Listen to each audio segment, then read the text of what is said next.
सूरह बकरा मदीना में नाजिल हुआ और इसमें 286 आयतें और 40 रुकू हैं। अल्लाह के नाम से शुरू करता हूं जो बड़ा मेहरबान और रहम वाला है। अलीफ लाम मीम। ये वह किताब है जिस के किताबे अल्लाह होने में कुछ भी शक नहीं। ये परहेजगारों की रहनुमा है जो गैब पर ईमान लाते हैं और पाबंदी से नमाज अदा करते हैं और जो कुछ हमने उनको दिया है उसमें से राह अल्लाह में खर्च करते हैं और जो कुछ तुम पर ऐ रसूल और तुमसे पहले नाजिल किया गया है उस पर ईमान लाते हैं और वही आखिरत का यकीन भी रखते हैं। यही लोग अपने परवरदिगार की हिदायत पर आमिल हैं और यही लोग अपनी दिल्ली मुरादें पाएंगे। बेशक जिन लोगों ने कुफ्र इख्तियार किया उनके लिए बराबर है ऐ रसूल, चाहे तुम उन्हें डराओ या न डराओ, वह ईमान न लाएंगे। उनके दिलों पर और उनके कानों पर नजर करके अल्लाह ने तस्दीक कर दी है कि ये ईमान न लाएंगे और उनकी आंखों पर पर्दा पड़ा हुआ है और उन्हीं के लिए बहुत बड़ा अजाब है। और बाज लोग ऐसे भी हैं जो जबान से तो कहते हैं कि हम अल्लाह पर और कयामत पर ईमान लाए, हालांकि वह दिल से ईमान नहीं लाए। अल्लाह को और उन लोगों को जो ईमान लाए धोखा देते हैं, हालांकि वह अपने आप को धोखा देते हैं और कुछ शऊर नहीं रखते हैं। उनके दिलों में मर्ज था ही, अब अल्लाह ने उनके मर्ज को और बढ़ा दिया और चूंकि वह लोग झूठ बोला करते थे इसलिए उन पर तकलीफ देह अजाब है। और जब उनसे कहा जाता है कि मुल्क में फसाद न करते फिरो तो कहते हैं कि हम तो सिर्फ इस्लाह करते हैं। खबरदार हो जाओ, बेशक यही लोग फसादी हैं लेकिन समझते नहीं। और जब उनसे कहा जाता है कि जिस तरह और लोग ईमान लाए हैं तुम भी ईमान लाओ तो कहते हैं क्या हम भी उसी तरह ईमान लाए जिस तरह और बेवकूफ लोग ईमान लाए। खबरदार हो जाओ, लोग बेवकूफ हैं लेकिन नहीं जानते। और जब उन लोगों से मिलते हैं जो ईमान ला चुके तो कहते हैं हम तो ईमान ला चुके। और जब अपने शैतानों के साथ तन्हा रह जाते हैं तो कहते हैं हम तुम्हारे साथ हैं। हम तो मुसलमानों को बनाते हैं, वह क्या बनाएंगे? खुदा उनको बनाता है और उनको डील देता है कि वह अपनी सरकशी में गलता पेचा उलझे रहें। यही वह लोग हैं जिन्होंने हिदायत के बदले गुमराही खरीद ली, फिर न उनकी तिजारत ही ने कुछ नफा दिया और न उन लोगों ने हिदायत ही पाई। उन लोगों की मिसाल तो उस शख्स की सी है जिसने रात के वक्त मजमे में भड़कती हुई आग रोशन की, फिर जब आग के शोले ने उनके गिरदों पेश चारों ओर खूब उजाला कर दिया तो खुदा ने उनकी रोशनी ले ली और उनको घट्टा टोप अंधेरे में छोड़ दिया कि अब उन्हें कुछ सुझाई नहीं देता। ये लोग बहरे गूंगे अंधे हैं कि फिर अपनी गुमराही से बाज नहीं आ सकते। या उनकी मिसाल ऐसी है जैसे आसमानी बारिश जिसमें तारिकियां गरज और बिजली की गरज हो, मौत के खौफ से कड़क के मारे अपने कानों में उंगलियां दे लेते हैं। हालांकि खुदा काफिरों को इस तरह घेरे हुए है कि उसक हिल नहीं सकते। करीब है कि बिजली उनकी आंखों को चैंधियां दे।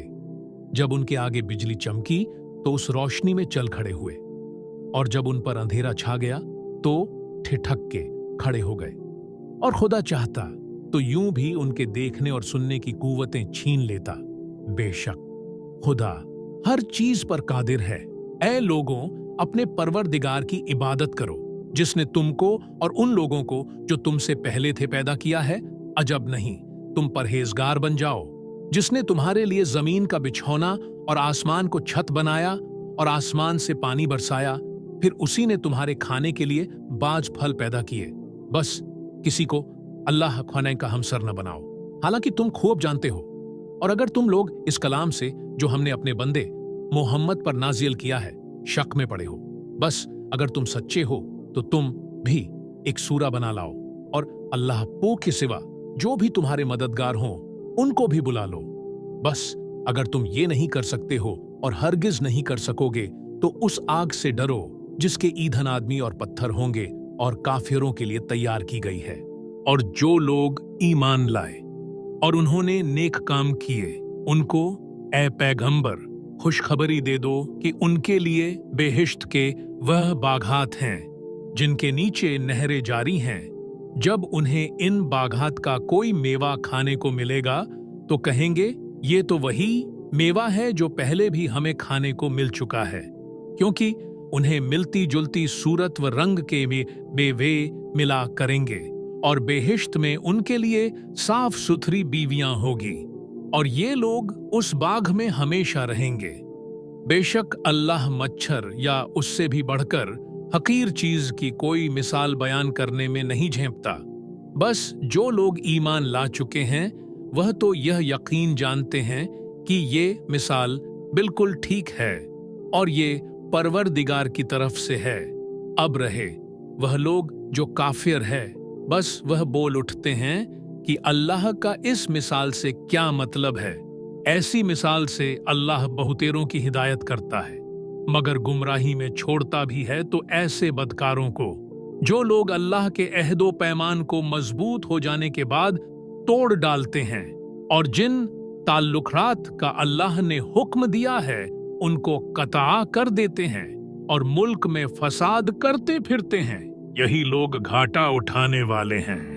हाय, क्यों कर तुम अल्लाह का इनकार कर सकते हो, हालांकि तुम माओं के पेट में बेजान थे, तो उसी ने तुमको जिंदा किया, फिर वही तुमको मार डालेगा, फिर वही तुमको दोबारा कयामत में जिंदा करेगा, फिर उसी की तरफ लौट आए जाओगे। वही तो वह अल्लाह है जिसने तुम्हारे नफ़े के लिए जमीन की कुल चीजों को पैदा किया, फिर आसमान के बनाने की तरफ मुतवज्जे हुआ तो 7 आसमान हमवार व मुस्तहकम बना दिए, और वह अल्लाह हर चीज से खूब वाकिफ है। और ऐ रसूल, उस वक़्त को याद करो जब तुम्हारे परवरदिगार ने फरिश्तों से कहा कि मैं अपना एक नायब जमीन में बनाने वाला हूं। फरिश्ते ताज्जुब से कहने लगे, क्या तू जमीन में ऐसे शख्स को पैदा करेगा जो जमीन में फसाद और खून रेजियां करता फिरे? हालांकि अगर खलीफा बनाना है तो हमारा ज्यादा हक़ है, क्योंकि हम तेरी तारीफ व तस्बीह करते हैं और तेरी पाकीज़गी साबित करते हैं। तब अल्लाह ने फरमाया, इसमें तो शक ही नहीं कि जो मैं जानता हूं तुम नहीं जानते। और आदम की हकीकत जाहिर करने की गरज से आदम को सब चीजों के नाम सिखा दिए, फिर उनको फरिश्तों के सामने पेश किया और फरमाया कि अगर तुम अपने दावे में कि हम मुस्तहक़े खिलाफत हैं सच्चे हो तो मुझे इन चीजों के नाम बताओ। तब फरिश्तों ने आजिजी से अजर की, तू हर ऐब से पाक पाकीज़ा है, हमें तो जो कुछ तूने बताया है उसके सिवा कुछ नहीं जानते। तू बड़ा जानने वाला, मसलेहत का पहचानने वाला है। उस वक्त अल्लाह ने आदम को हुक्म दिया, ए आदम, तुम इन फरिश्तों को उन सब चीजों के नाम बता दो। बस जब आदम ने फरिश्तों को उन चीजों के नाम बता दिए तो अल्लाह ने फरिश्तों की तरफ खिताब करके फरमाया, क्यों, मैं तुमसे न कहता था कि मैं आसमानों और जमीनों के छिपे हुए राज को जानता हूं, और जो कुछ तुम अब जाहिर करते हो और जो कुछ तुम छुपाते थे वह सब जानता हूं। और उस वक्त को याद करो जब हमने फरिश्तों से कहा कि आदम को सजदा करो तो सब के सब झुक गए, मगर शैतान ने इनकार किया और गुरूर में आ गया और काफिर हो गया। और हमने आदम से कहा, ए आदम, तुम अपनी बीवी समेत बेहिश्त में रहो और जहां से तुम्हारा जी चाहे उसमें से बफरागत पियो, मगर उस दरख्त के पास भी मत जाना, वरना फिर तुम अपना नुकसान करोगे। तब शैतान ने आदम व हव्वा को धोखा देकर वहां से डगमगा दिया और आखिरकार उन्हें जिस ऐश व राहत में थे उससे निकाल फेंका। और हमने कहा, ए आदम व हव्वा, तुम जमीन पर उतर पड़ो, तुम में से एक दूसरे का दुश्मन होगा और जमीन में तुम्हारे लिए एक खास वक्त तक ठहराव और ठिकाना होगा। फिर आदम ने अपने परवरदिगार से माजरत के चंद अल्फाज सीखे। बस अल्लाह ने उन अल्फाज की बरकत से आदम की तौबा कबूल कर ली। बेशक वो बड़ा माफ करने वाला मेहरबान है। और जब आदम को यह हुक्म दिया था कि यहां से उतर पड़ो, तो भी कह दिया था कि अगर तुम्हारे पास मेरी तरफ से हिदायत आए तो उसकी पैरवी करना, क्योंकि जो लोग मेरी हिदायत पर चलेंगे उन पर कयामत में न कोई खौफ होगा और न ही वो रंजीदा होंगे। और ये भी याद रखो, जिन लोगों ने कुफ्र इख्तियार किया और हमारी आयतों को झुठलाया, तो वही लोग जहन्नुमी हैं और हमेशा दोजख में पड़े रहेंगे।